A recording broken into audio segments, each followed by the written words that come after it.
I am this. Are you sure this may... So, it is done. I am glad my heart could host you. I hope you will succeed in reaching the goal you pursue. You leave this place with another shard. Use the memory of my son wisely. Farewell.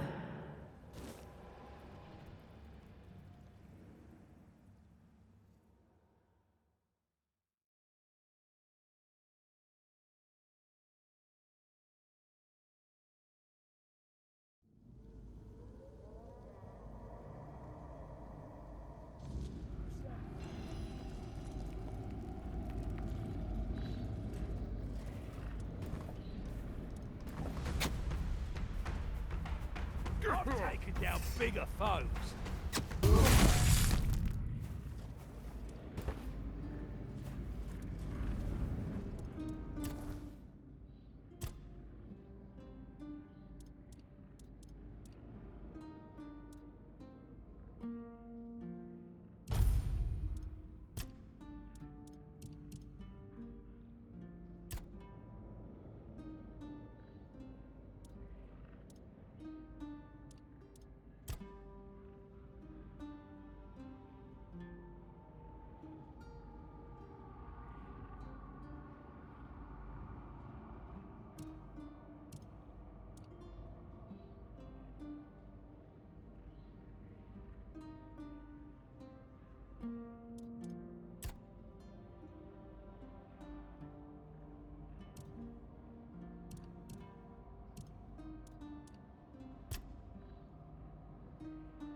The center cannot hold, little prince.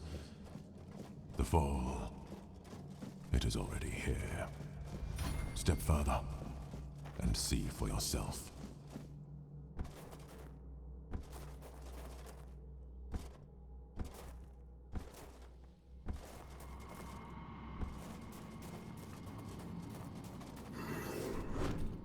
And so you have arrived. I look at you and I feel what you humans call resentment and bitterness. A place that was once my workshop. I spent decades here unraveling the secrets of threads of the weirdness. Eventually, I learned enough about the structure of pure potential to weave life itself. Before that, my kin emerged from the depths of Tuathan, born out of the chaos. We couldn't control that. You, my prince, were my greatest pride. The most beautiful creation I ever wove. Lies and lost purpose. That is what happened. The Pale Lady managed to create places full of accumulated weirdness. I thought that those were gifts from her, for all those centuries we spent together. A vote of thanks for creating you. But no. After our second meeting, I grasped from the very beginning I was used. All my attempts to weave a new Foredweller, how utterly meaningless it all was. Yes, it consumes me entirely. I feel like I want you to die. I regret creating you. I regret that you lived and still live. I regret that your death, Prince, was not final. Regret. Regret. Regret. So much regret. If you had never come to be, or if the Pale Lady had not desired to have you, none of this would have come to pass. She looked at the humans and wished to be like them. She wanted to be a mother. You too. Everything that has happened over the last 6 centuries, it is all because of you. It has to end.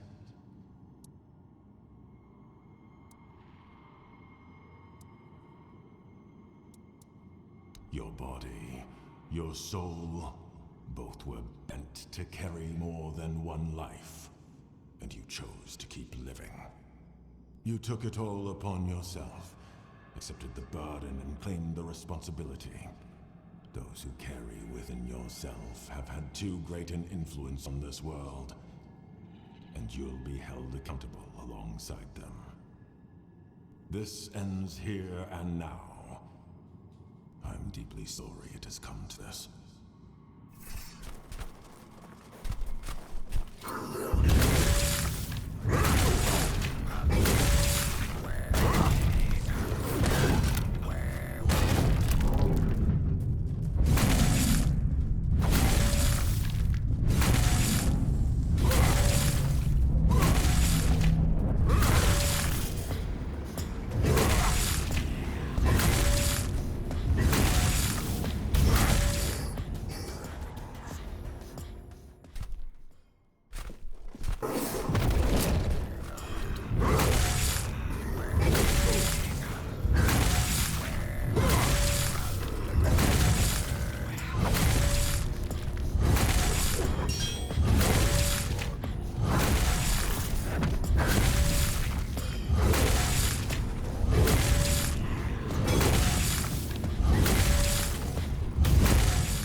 Keep your wits about you.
So, you finally made it.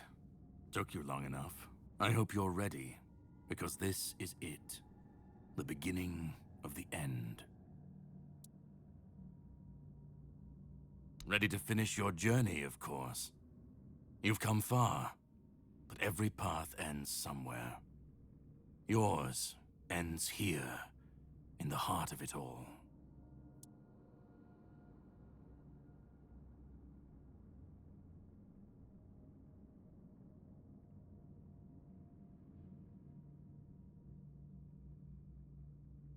Philosophically, not you specifically, but someone like you. Literally, yes, and I was getting quite bored with the wait. This is the Charred Conclave, a graveyard for druids, burned alive as scapegoats for the Red Death. It's a reminder of what happens when people fear what they don't understand.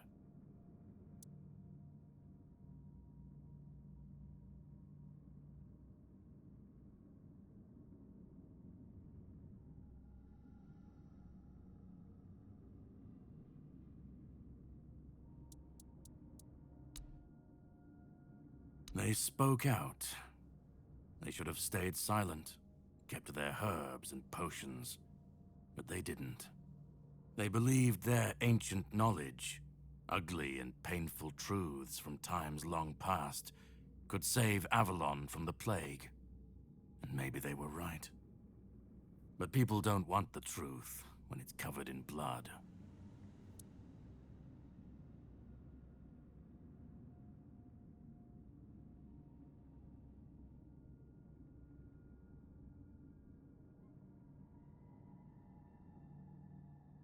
Cruel rituals, sacrifices, hard choices in search of real results. They called it wisdom, knowledge gleaned from the weirdness itself. But to the people, everything they did was unnatural, costly, and frightening. The druids believed their results would justify the costs. They thought Avalon would see them as saviors. But the people didn't understand, and fear turned to fire. Well, the Red Church and their politicians made sure of that. The druids became a convenient enemy, a way to shift the blame and tighten their grip on power. It's always so simple, so banal, isn't it? Well, death doesn't always mean an ending. It was a sacrifice so costly, so cruel, so pointless, that it tore a rift in the fabric of this world. An ultimate wound. And so you're the closest you'll ever come to seeing the true shape of this world.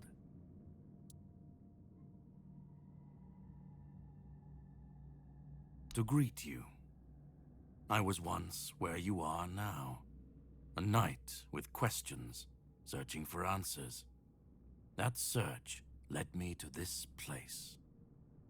And here I found my answers. Now it's your turn.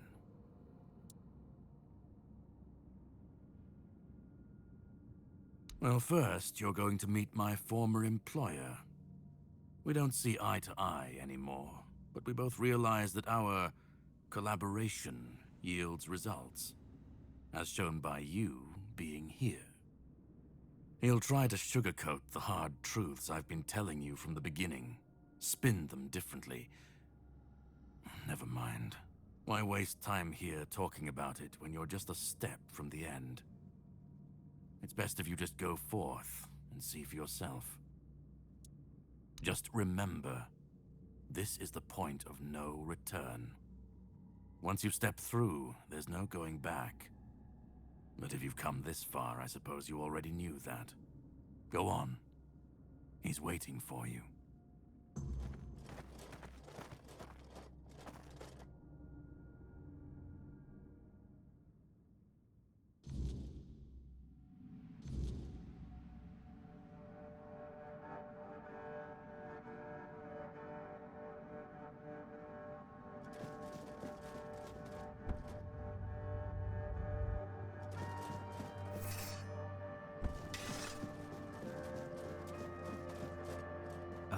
last we meet.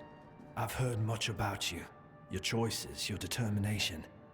Caradoc isn't easily impressed, but he was impressed with you. Few dare to seek the truth buried in Avalon's shadows. Fewer still make it this far. I was the first. Caradoc followed when my brethren burned and the tear opened. And now, here you are. A truly rare and joyful occasion. Oh, forgive my lack of manners. I am Orin, the last apprentice of Merlin, and the last archdruid of Avalon. I've carried the weight of this land's secrets longer than I care to admit. But names mean little. What matters is the task before us. What lingers here, it's older than Avalon. Older than anything we know. What you see is the beginning of weirdness itself. Its purest form, raw potential, unshaped by anything but its lack of boundaries and limits. Beautiful, isn't it? Oh, precisely the opposite of what Caradoc wants. I want you to help me resurrect King Arthur. Properly this time.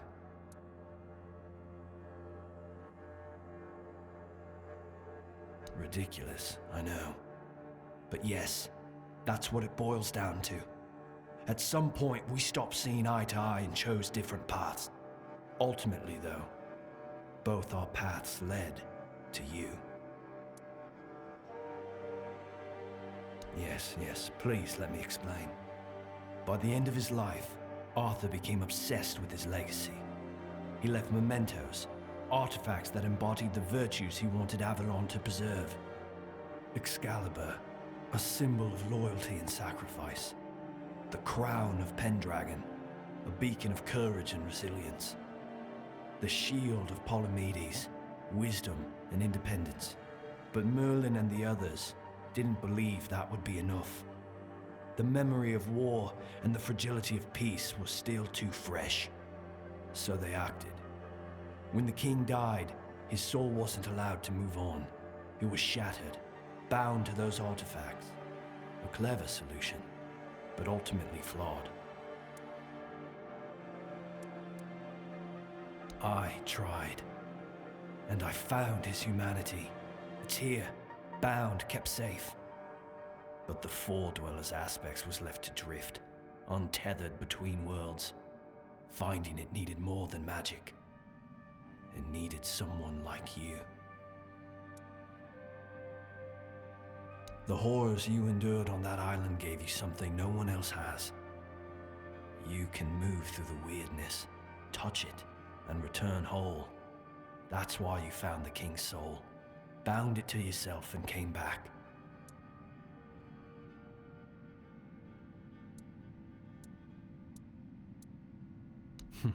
You flatter me. No, I couldn't have predicted all of that. I merely nudged the Red Church in the right direction and asked Caradoc to assist where I couldn't. I can see you're still doubting me. I want to bring back our king, whole and complete.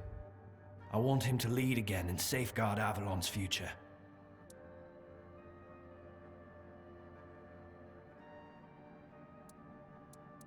Because I've seen what happens without him. Weirdness preys on the weak, and the people are too divided to stand against it alone. Arthur is their only hope. Ever they're left without him, without guidance, chaos takes hold. Division festers. You've seen it during your journeys. If things continue this way, Avalon will tear itself apart long before weirdness finishes the job. Then Avalon falls, and with it everything we fought to protect. But I don't believe I'm wrong.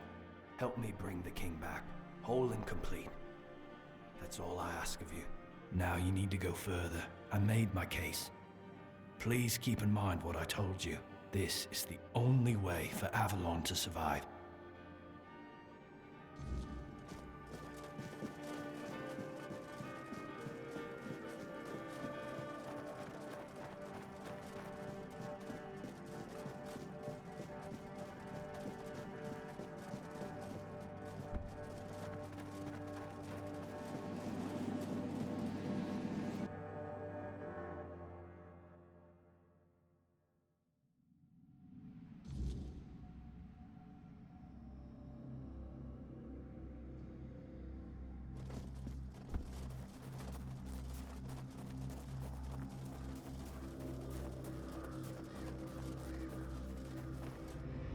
I was there when it all began, when Arthur first set foot on Avalon.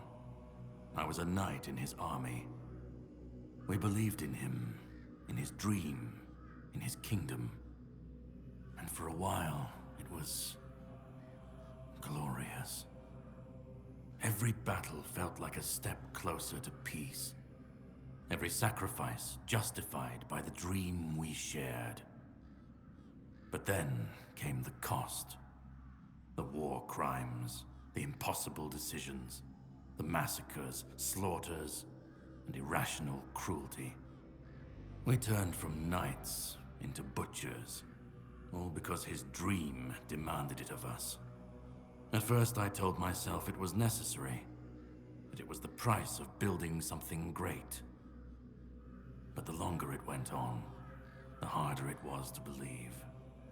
That's when I realized Arthur wasn't a god, a savior, or a king. He was just another man, no different from the rest of us. And no man should have the power to demand such sacrifices. But do you understand why I want it so much?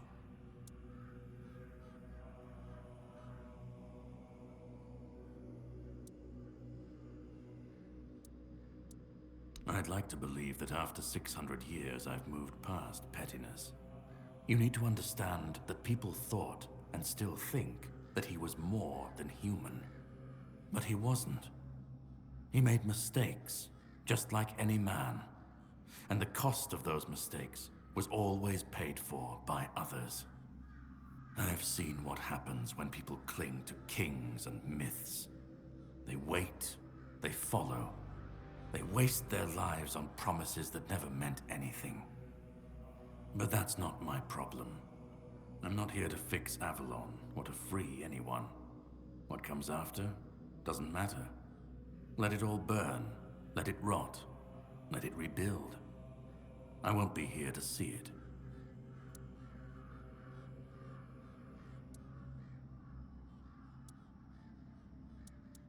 Arthur's the only myth that still holds weight.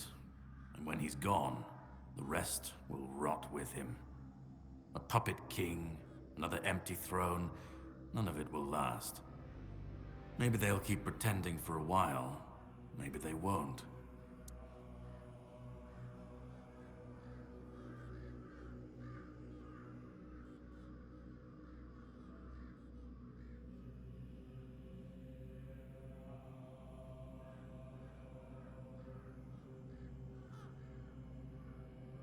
Call it chaos, call it freedom, I don't care. Let them rise, let them fall, let them tear each other apart. I just want to watch it all come down, to see the last lie collapse under its own weight. What comes after? That's for the ones still standing to figure out.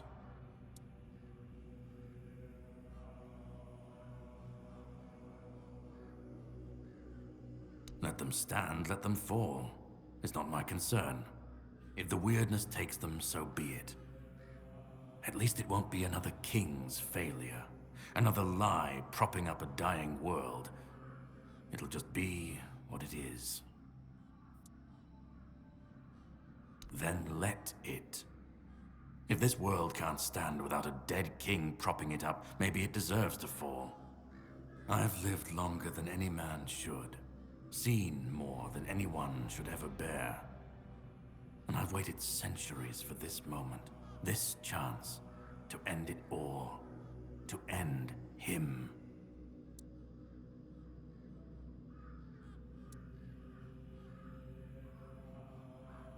Orin's a druid.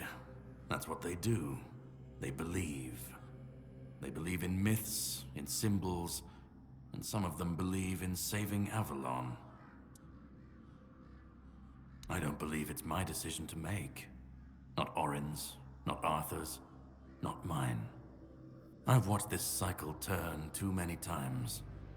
I have no stake in what comes after, only in making sure this nightmare finally ends. We were fools to tamper with forces we didn't understand, resurrecting Arthur infusing him with powers of the weirdness. We didn't just bend the natural laws, we shattered them. Such violations of nature's order cannot go unanswered. The bill comes due, sooner or later. Always. This cannot be allowed to continue. Listen, it's taken longer than I ever imagined, but now, here we are. You've done what no one else could, what even I couldn't do. You've brought Arthur's soul back together, almost complete, but not quite. And because of you, I can finally finish what I started centuries ago. So, thank you for bringing us to this moment. You're close now. Just one more step. The last fragment of Arthur's soul is waiting for you. Complete what you came here for. And then, we'll meet again. As allies, or as enemies. That's up to you. Go. Find the last piece, and let's end this. Whatever comes next, I'll be ready. I hope you will be too.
You've come.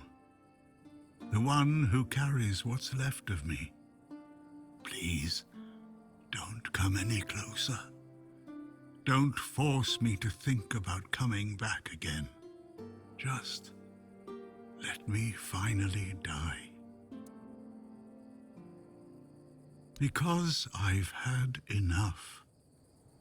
Enough of being torn apart and stitched back together. Enough of being used, shaped, and forced to be something I'm not. Do you know what it is like to be a king of nothing? To see the people you swore to protect suffer because of your choices? Or worse, in your name. I've seen towns burnt to the ground, families destroyed. All because someone thought it would serve the greater good. And they called it loyalty. They called it justice. I've been dragged through every dream, every lie they've built around me. And I'm tired. Tired of the weight, of the expectations, of all of it. And most of all, I'm tired of failing.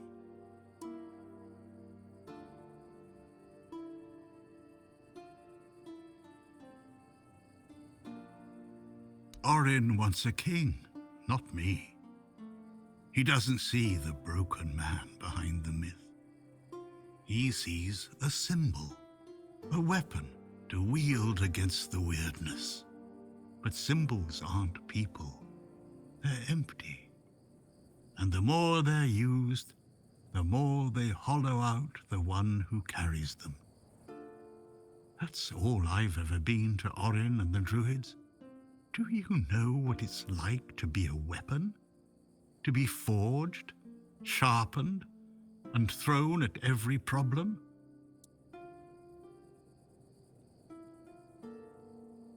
He thinks ending me will free Avalon. But what then? Without an idea, a light to guide them, they'll stumble, lose their way, and turn on each other. People always seek something to follow, something to believe in.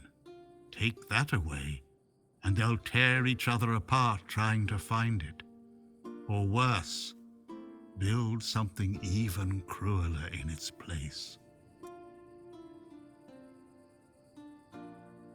I want release. I want to stop being a tool in their endless struggle. Kill me. Destroy the last piece of me and use the energy however you wish. Take it yourself and become the new king. Give it to someone else. I don't care. Just don't let me come back again. Let me die. Not as Arthur, not as the king, just as a simple, normal human being.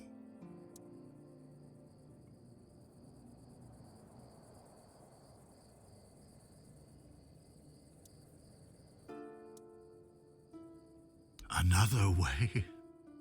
There's always another way, isn't there? Another cycle, another resurrection, another lie to keep the world spinning. But please, not for me. Not anymore. I've had enough. I don't want another chance. I want this to be over. Isn't that what you've been doing all along? Carrying what's left of him?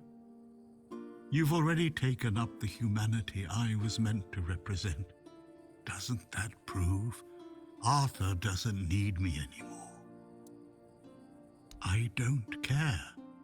Do you know how freeing that is, to finally not care what happens next? Whether Orin gets his king or Caradoc gets his ruin? To not feel the burden of all my failures? To not see my memory tarnished, my plans, goals, and ambitions dragged through the mud? To not see the suffering my name causes? No more deaths in my shadow. No more kingdoms built on my bones. Do what you think is right. That's all I can tell you, because whatever you decide, it will finally be your choice, not mine, not theirs. And that's the only thing I've ever wanted. You hold the choice. I don't care who you side with, Orin, Caradoc, or no one at all. You have all of my soul. Use it. Take it for yourself, or give it to someone else. I don't even want to know. Do what you will with it. Just let me go. Let me finally rest. Let me die. Please.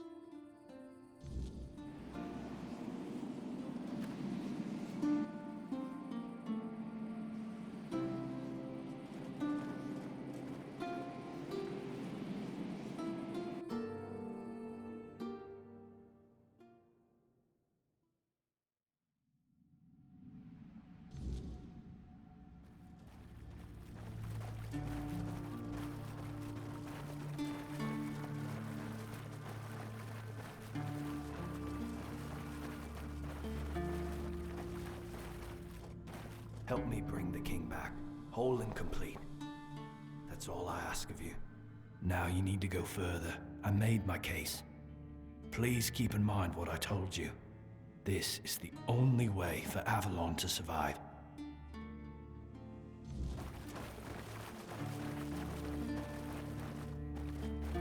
Go on. He's waiting for you.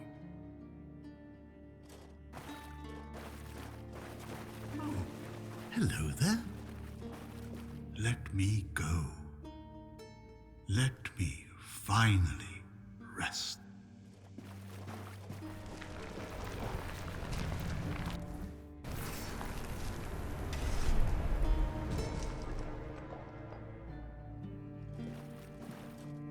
You carried a dying king across the bones of a dying world. Now you stand before what started it all. An idea. I am the reason there must be an ending. I do not guide. I do not judge.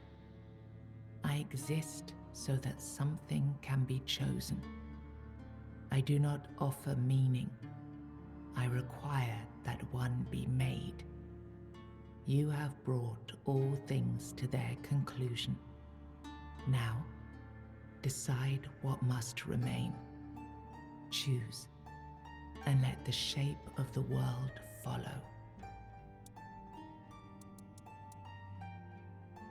He shall find his way home. The tear between the worlds shall close. You will vanish into the story you chose to restore. You will break the frame, and what follows will not remember you. You will be seen. You will be followed. You will be blamed. You will shape the world to become its witness.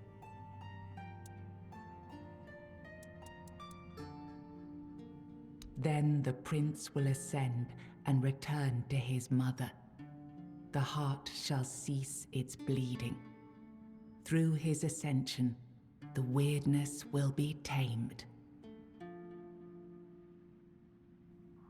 No, I won't let this happen. Not again.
You uncovered the truth buried in the weirdness and used it to return Arthur to where he truly belonged, ending the cycle and securing Avalon's future.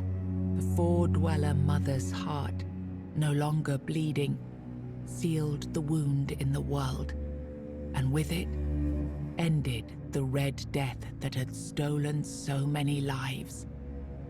And so, the legend of King Arthur began to fade. In its place grew a stronger Avalon, where the weirdness was no longer feared, but understood. In your absence, the South unraveled, its leaders gone, its people left to fend for themselves. The keep still stands, but not as a beacon, only as a reminder of the help that never came. The men here stayed in Kuenacht, but Yvain failed to rally the minds and hearts needed for his Grail quest. With no clear leaders and rising tension, Both Kuanacht and Camelot grew fragile, drifting toward division, with no one left to hold the line. You awakened the giants, only to command their end, leaving no power behind for either side to claim. Without their strength, the balance held, but the divide between Camelot and the Dal Rita remained, wide, bitter, and far from settled. Nianta left Kuanacht with Yvain, and her fate remained unknown. Yet among the people she once served, tales of her devotion and courage endured, and her name was remembered with respect. Maggot chose to remain in Kuanacht, and the people stayed with him. Over time, they grew to trust him and often sought his wisdom. In time, he took on an apprentice, planting the first seeds of a new druidic tradition. Urfre left Kuanacht alongside Yvain, despite concerns about his age. His fate remained unknown, but the people admired him for finding purpose at the end of his life, and spoke of him with lasting respect. With Helmi as the new matron, the Volca returned to their former glory with renewed ferocity, their berserkers filled with an aggression that stirred quiet fear among the other tribes. Among the united tribes of the Dal Rita, the Volca were treated with equal parts awe and mistrust, seeming to teeter closer and closer to madness. Ingui turned away from the eternal sleep, choosing life over dreams. In time, she began to rebuild the Thoid among the living, planting the first seeds of a new future for her scattered people. Under Strana's leadership, the Ulfra found new strength. He rebuilt the tribe and reunited them with the rest of the Dal Rita, restoring their place among the tribes of the Forlorn Swords. With the Stagfather slain and the old bonds broken, Balaam led the Svine towards a new path. He opened the tribe to the other clans of the Dal Rita and guided them to settle in the Mather mines. You placed self at the head of the Children of Morrigan. Operating from the shadows, the Guild reshaped Avalon's politics through quiet influence and assassination, while the people lived unaware of the power that ruled them. You chose to dismantle the Children of Morrigan. There were no more crows to carry out her will, for now. Morrigan withdrew into silence, patient as ever, waiting for the day when new souls would rise to serve her again. When the Red Death claimed you, Elisa withdrew from the world. Haunted by fear and grief, she lived as a recluse by the sea, choosing isolation over risking another loss.